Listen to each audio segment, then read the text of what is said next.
Ambitious women, entrepreneurs are beginning a movement to create a new way of business that focuses on collaboration and community. Together, we are shaping the way by using our intuition, our inner insight, and our creativity. Join us for inspiration, motivation, and transformation. This is your host, Lucy McMonagle, and this is the Wealthy Wednesday Show. A special thanks to Gordon Reary for creating the music. You can find him on Facebook under Gordon Reary. So now, let's get started. Hey, welcome to the Wealthy Wednesday Show. This is your host, Lucy McMonagle, and today I am really excited. I have a dear friend and an incredible lady who's on the show today who's going to help you downsize if you're looking to really organize your life and become more profitable and more synced with your possessions and with your ability to move forward in your life, because sometimes we get so much clutter in our life that we feel overwhelmed just simply walking into a room.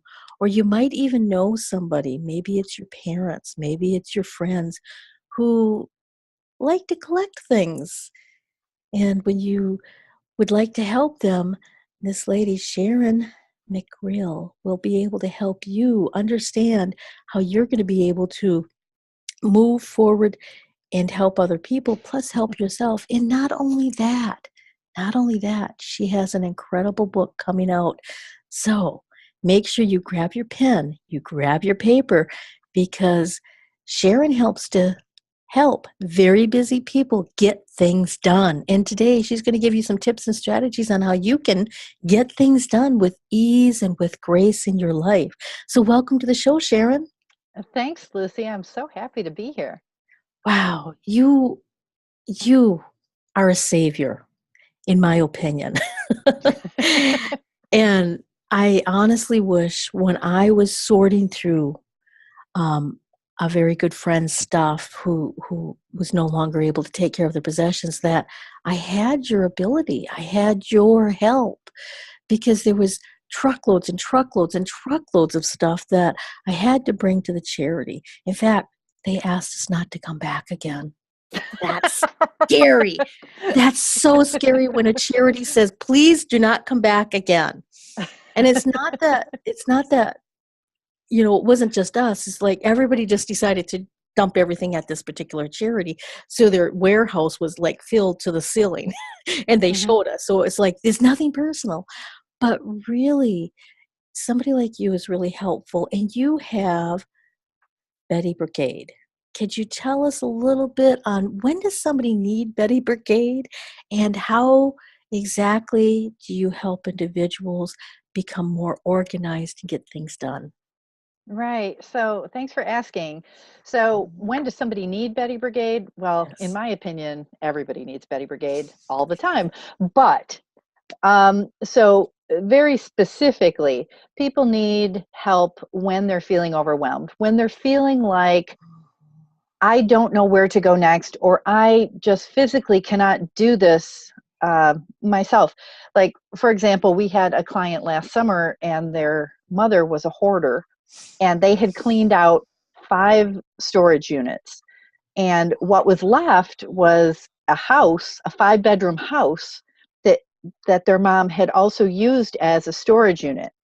So imagine having to clear out all these storage units and then still have a house in front of you. And they just said, it was a brother and sister, and they said, you know what, we're done. We cannot look at one more thing. We've lived with this hoarding situation our whole lives, and we're finished. And so they said, we want your team to do it, and we were able to complete their project. But sometimes it's people who haven't moved in maybe 20, 30, 40 years, and they're not hoarders. They've just accumulated so much stuff that they don't know what to do with it all. They don't know where it goes. They don't know how to manage it. And they don't know how to decide what is important to them, what they want to keep for themselves, and what they want to give away. Wow. Wow. So somebody who's looking at all this stuff, they might have been in the house for 10, 20 years, and now they're ready to do something about it, to get things done. How do you even begin the process of deciding what's important and what's not important? Well, the first thing is to really look at your stuff. Look at the things that mean something to you and that touch your heart. So, like for example, and the practical stuff. So, like you're going to need dishes, right? And Yes. so you would hold on to your favorite set of dishes. And it may be that, and we've had clients who have this, they maybe have six sets of dishes. And we say, okay, so you don't get to keep six sets of dishes because you're moving into a one-bedroom apartment and you've lived in this big house. And you're not going to entertain in the same way that you have entertained over the last 25 years. Mhm. So let's really decide what is your favorite set. And sometimes their favorite set is not their everyday dishes. Sometimes the favorite set is maybe their grandmother's china, and we really encourage them to use the china. It's like, well, what good is it doing anybody in a box? Mhm. It's just sitting there. So, like, here's this favorite set of dishes in the attic in a box. Well, bring it out, use it. Like that's actually one of the things that we really encourage people to do is use the things you love. Keep the things you love, and that's step 1. Step 2 is, okay, so now that you've kept the things you love, do you have enough room to manage all the stuff that you love? And and frankly, we've had people who say, I love everything, I want to keep everything, and that's not realistic. So, so it's about saying, okay, what's the new space you have, and what do you love, and is there stuff that could go to other family members, maybe that you love it, but it will stay in the family, and then what? And then after that, what's left? Yes. Wow. Wow, that really helps it become a little more bite-sizable, is looking at, what can you give to the family members? Hmm. If you really, really love it, you don't wanna really part with it. That's fabulous. And for the family members that actually are dealing with people who are hoarders, could you tell us what really constitute a hoarder compared to somebody who's just collected stuff throughout the years? Right. So a hoarder is actually a clinical designation of someone who has a they have a mental, I don't want to call it a disorder, but it's a mental situation where they cannot let go of things. Like Oh. if you put something in the trash, they will take it back out because, and then there will be anguish around that. There will be a real lack of letting things go. Hoarders often even struggle throwing away their trash, the things that most of us see as the stuff that needs to go to the curb every week. Mhm. Hoarders will struggle with that.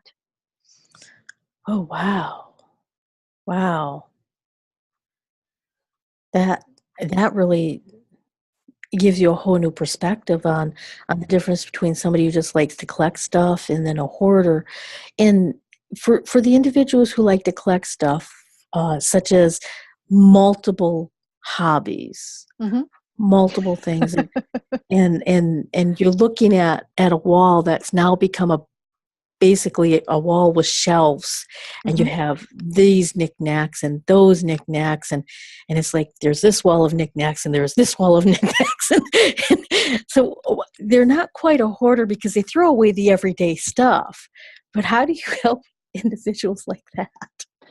Right. So that's actually a great question, and most people don't ask that question. And so thank you for asking it because it adds a different layer to what we're about to talk about. So hoarders really struggle with letting go of anything, and but there's another level down from that, and it's what we call hoarding tendencies. And Mm. and what that means is that it's someone who holds on to lots and lots of stuff. They're still okay with throwing out the trash every week, they're still okay with letting things go, but it has to be pointed out to them, or they have to be pushed a little bit to let go of those things. And often those folks with hoarding tendencies are not hoarders, but if they're not given some direction or told, hey, look, your house is really getting out of control, there's nowhere to walk, there's nowhere to sit, then they don't recognize it. They just see it as their collection. And so you kind of have to point that stuff out to them, and then it comes up and they go, oh, okay, maybe I should sell a few things. Maybe I shouldn't have 4 copies of that Batman thing in the box. I could only keep 2. And so it's really, it then becomes just a conversation. And often people with hoarding tendencies do have extreme collections. And often people walking in from the outside do see them as hoarders, but they are not hoarders in the classic traditional diagnosable sense, because they will let go of things. Wow. Oh, and that probably eases a lot of the individuals who are listening to this. It's like, oh, thank goodness. They're It not a doesn't mean true it doesn't mean they don't have too much stuff. Oh, no, it doesn't mean they don't have too much stuff, but at least there's a way you can approach them and say, hey, dad or mom or whomever, best friend, you've got a lot of stuff and there's no place to walk, or there's places to walk, but there's no wall space. Right. And one of the conversations that you can have with them is, what if you were able to reclaim a little bit of this money, not all of it, but a little bit of it, and it would go to somebody who would really love it. And all of a sudden it then becomes, it's not my kids are trying to get rid of my stuff. It's, it could go to somebody who would really appreciate it as much as I do, and I could make a little money back. Oh, I like that. Yeah, I like that. That's definitely a writer downer. Mm-hmm. And A writer downer. yes, write it down. And that's really helpful, because when you start helping these individuals to see it like somebody else is going to be able to love this too, and you're going to get a little bit of money back from it. And some of the hoarders, or the not quote unquote true hoarders, but some of the collectors that I've known, they were always afraid that if they let go of the quote unquote item, that it might be worth some money in the future, such as a certain comic book collection, or seashells, or toy cars, or coins, or something. What if they have that belief system where they think, oh, this might raise up in value? How do you handle that if their collection is kind of starting to go out the door? Mm-hmm. So one of the things we do is we'll bring in an outside source to help them value what they have. So so we work with all different levels of different consignment dealers. We have eBay dealers, we have antique dealers, coins, stamps, guns, jewelry, art. So we're going to bring in a dealer that can actually tell the client directly to their face, look, this is what this is worth, and you should hang on to it, because it's it's going to go up in value if that's something you're concerned about. Uh-huh. Or they will tell them, this is something you should hang on to because it's not worth anything, it's only sentimental. Or they say, here's the value that it's worth, and it's not ever going to go up because there is a glut of stuff on the market. And that's what we're seeing, and that's actually what I'm writing my book about, is that with the baby boomers, as they're aging, there is this enormous, and I mean, we'll call it a tsunami because that's what my book is about, a tsunami of stuff that is about to hit the market. And it's just starting now. This is like the very beginning of it, that consignment dealers, antique dealers, like everything is dropping in value because the amount of stuff that's about to hit the market is enormous. Wow. I can see that. I can really see that happening, because I've had to clean out other people's stuff. And it was gut-wrenching, because they were in so much anguish and I didn't know what to say to them. So I have a little bit of experience on that. But for you, for the the Betty Brigade, and I really like the way that you're explaining. There's experts that can tell you if the stuff is going to go up in value. There's experts that can tell you if it's worthless, but sentimental value. I Mm-hmm. don't want to say the W word in front of them with sentimental at the same time. And Well, then, that's, frankly, that's what it is. And what happens is that their kids come in and say, let's put it all in the dumpster. And that's not the right approach either. no, that's not a good approach either. That really isn't, because, but it's just too much stuff. And for you, is there any certain things that Betty Brigades won't do when they're coming to like clean out a house, or they're helping a family, Mm-hmm. or something? Is there something that your company doesn't do? Well, there's a couple of things.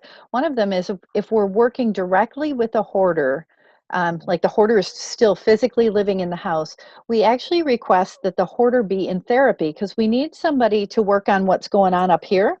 Yeah. And we will work on their stuff. That's the easy part. The stuff is Mhm. the easy part. But what's going on between their ears, that's where the challenge is. And if we clear it out and nobody is helping them with it emotionally, it will fill right back up.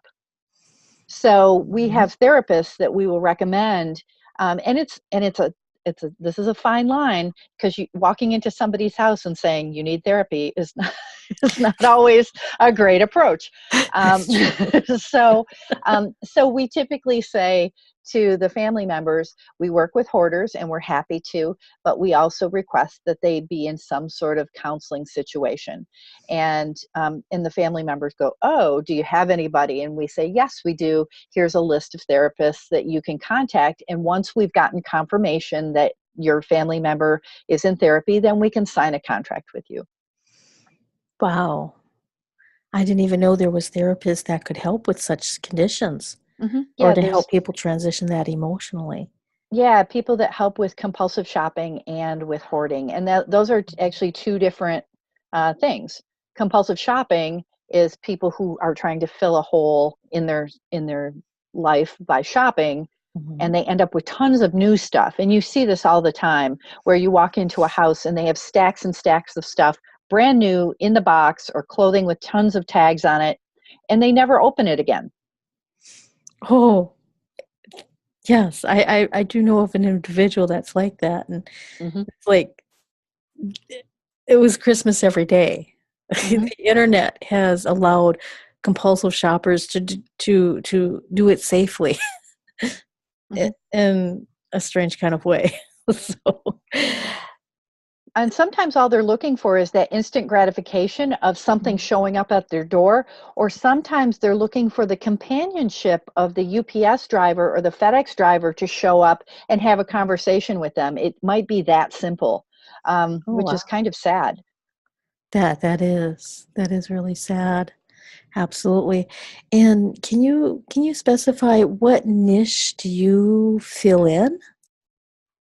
Um, well, we do specialize in hoarders, but one of the areas that we also work in, that's our favorite area to work, is in trusts. So what Mhm. that means is, after someone has passed away, the family members they come in and they take the things they want, and then there's still all this stuff left in the house. So how do you get that house on the market with that still might have 30 years of stuff in it in a timely way? And people in today's society are so busy. They might live in other states, and maybe mom died and everybody lives in Colorado, or and mom lived in, say, Maine. And so it would be a real hard thing to continually travel back and forth between Maine and Colorado, or even to take 2 weeks off of work to spend your vacation time cleaning out mom's house. So that's the kind of thing that we do. Wow. So speaking of Denver and Maine and stuff, are you location specific, or do you help everybody in the United States? Or if somebody needed your services, is there places that you work in or don't work in? So currently, we're in Michigan, and we've been in Michigan the last 14 years, but we're about to branch out. So in 2018, we'll be going nationwide, and so that people can call us anywhere, and we'll be able to send a team of 2 Bettys, and that's how we identify our staff members as Bettys, and so that team of Bettys will then line up the vendors that need to come into that house from a local point of view. So if we need a junk hauler, if we need cleaning, if we need real estate, if we need real estate agents, I'm sorry. I speak sometimes in abbreviations because I'm so used to being in this world. If we need consignment dealers, we're able to find all of those different vendors locally through our wide network of people and help make that project happen quickly. Wow. Wow. So could you tell us a little bit about, you mentioned earlier the Silver Tsunami, which I think Silver Tsunami. could you tell us a little bit about your book? And also, that'll help individuals when your book comes out. And can you tell us, how can individuals get a hold of you? Sure. So the book is specifically about what we were talking about earlier, and that's this glut of stuff. And what we find most often is that people are debilitated by what are the next steps? How do you manage all this? How do you who do you call? Where does the stuff go? And so the book kind of lays all of that out in very simple terms so that the average person can just follow along, and if they want to do it themselves, absolutely. But what they'll see is that it can be a logistical nightmare because there's so many moving pieces to disassembling a house. And if you've done it, you know that it's a lot of work.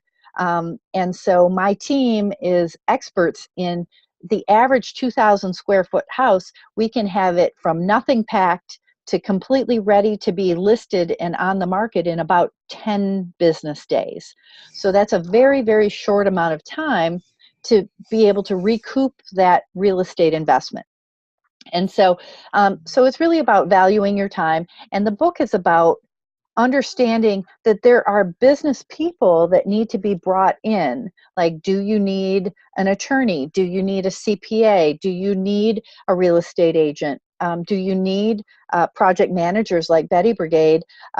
And what are the other resources? What does it take to have an estate sale? Most estate sellers will not even have a sale unless there's $6,000 gross in the house. So there's lots of little things that if you don't work in this world on a regular basis, and most people don't, there's a lot to know. Absolutely. There is so much to know.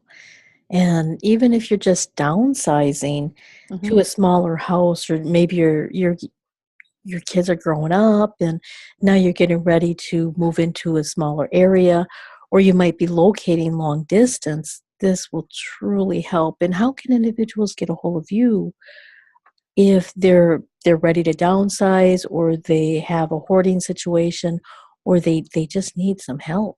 Right. So the simplest way is to visit our website, which is bettybrigade.com. And there is, right on our website, there's a tab called Contact Us, and you can fill out a form and tell us about you. And that form goes directly to our front office, and they contact you usually within 24, but sometimes 48 hours if it's over a weekend. And so we reach back out to you and just say, okay, so here's what we need from you for next steps. If you're local, it's a in-person consultation. If you're not local, we ask you to take pictures, and we're able to do the estimate based on pictures, and we call that a non-binding estimate. Oh, that makes a lot of sense. And that's bettybrigade.com, and that's BETTYBRIGADE.com. Yay, you got it right. Fabulous. And that's for the individuals who are listening to the podcast. Sometimes the sound doesn't always come through clearly. And is there anything else that you would like to leave our audience with? I mean, you've given us so many tips on how to work with the downsizing, what's the difference between the hoarders and the individuals who have compulsive shopping, compared to the languaging. How do you talk with these people? If they're this type or that types, but is there any specific tips you'd like to leave our audience with? And Yeah, so start with some low hanging fruit. Like, there's no reason for you to be keeping paperwork and files from the 50s and 60s and 70s. Shred that stuff. Get rid of it. But here's what I'm going to say, because there's a caveat to that. People often stick stuff in those files. So go through them. Make sure that there's no birth or death certificates or marriage certificates. Make sure that there isn't stock certificates. We found a lot of old stock certificates that are worth money. So make sure you're not just doing a blanket shred. Get rid of the stuff that you know for sure is not valued, like Tupperware that doesn't have matching lids. That is a really easy thing to just say, okay, I'm ready to recycle this. Get rid of the old medication. Pharmacies recycle it all the time. That's a great place to take it. So those are the kinds of low-hanging fruit. And get rid of the things, or have family members come take the things that are special to them. That's after those kind of easy things are done. That's when it's a great time to call a professional organizer and say, okay, we've done this. Mhm. Now what's the next steps? Oh, brilliant. Absolutely brilliant. And just those little low-hanging fruit items, that'll help free up so much mental exhaustion, knowing, okay, I only have to take care of the old medications, bring them to the pharmacy, they'll recycle, or not recycle them, but they'll take care of where they need to go. Don't flush them down the toilet, ladies, gentlemen. Please Mm-mm. don't do that. Bring them to the pharmacy, recycle the Tupperware or the things that don't have covers or tops. There's all kinds of places you can recycle stuff. And then for the, like maybe for the old newspapers, after you've made sure there's no stock certificates in them or other birth certificates, death certificates, shred them, get rid of them, donate them to an animal shelter or something if it's newspaper, and get rid of the old documents for the 40s, 50s, 60s, 70s, 80s, and therefore. Wow, really good tips. Sharon, I want to thank you so much. I mean, I am so grateful, and I really truly understand that everything you've given is so valuable, because when I went through those experiences, there was literally 10,000 or more dollars that I left on the table that I found out afterwards because I didn't know who to call. I Mm-hmm. didn't The companies I called that quote unquote, they said that they would, they knew how to value the stuff that I was giving them, and then they lost the paperwork and they weren't really a Mm. reputable company, and it was just a nightmare trying to get rid of this huge 3,100 square foot house, plus all of the storage bins, and every single cabinet was filled to the gill. So if I would have had your tips right there, life would have been much easier. Well, and I just want to mention, one of the things that we do a little differently than some other companies, like you've mentioned, is we do not take a percentage or a kickback or any referral fee from any of the vendors we work with. So when our clients are selling their things, the consignment dealer takes their percentage because that's how they make money. But you're Right. paying Betty Brigade a flat rate to manage the whole project and get it done for you. So you know what that cost is up front. And we also kind of outline, here are all of the vendors that you will need to get this project done, so that you know the full extent of what your project will cost you. Yes. Wow. Wow, and that's really helpful because then you really know and you can trust that, hey, this little 1945 coin, is it worth something? Is it not worth something? Oh, I found this strange little thing. Is it worth something? What is it? Hmm. It could be a medallion from World War One that they don't make them. Right. Or it could be something from a Cracker Jack box that's worth a quarter. That's true. That's true. Wow, Sharon, this has been fabulous. And again, individuals can get a hold of you at bettybrocade.com. They can fill out the contact form, and they can also go to your website. And as soon as your book hits the market, it will be on your website front and center. People will be able to find it. Yep, we'll be sometime in the next month or so. We'll be setting up pre-orders on the website. So by August 1st, I think we'll be setting up pre-orders. So, and the book will be coming out in early 2018. Fabulous. Fabulous. So you'll be able to go to your website, get your pre-orders for your book before it comes out. That's absolutely amazing. So thank you, Sharon. I appreciate you being on the Wealthy Wednesday show, and we're finished. So I want to thank my audience. You have been such a blessing to me. I really, truly appreciate you. And I want to say, if there's any topics you want me to touch upon, if there's any topics that you would like to hear about, please let me know. Go to the Wealthy Wednesday show on Facebook and drop me a line. So until next time, abundant blessings. I hope you enjoyed this episode of the Wealthy Wednesday show. This is your host, Lucy McMonagle, and I would love to keep in touch with you by giving you a very special gift that will help you move your business and your life forward. You can access this special gift I am giving to you at my website at lucymcmonagle.com.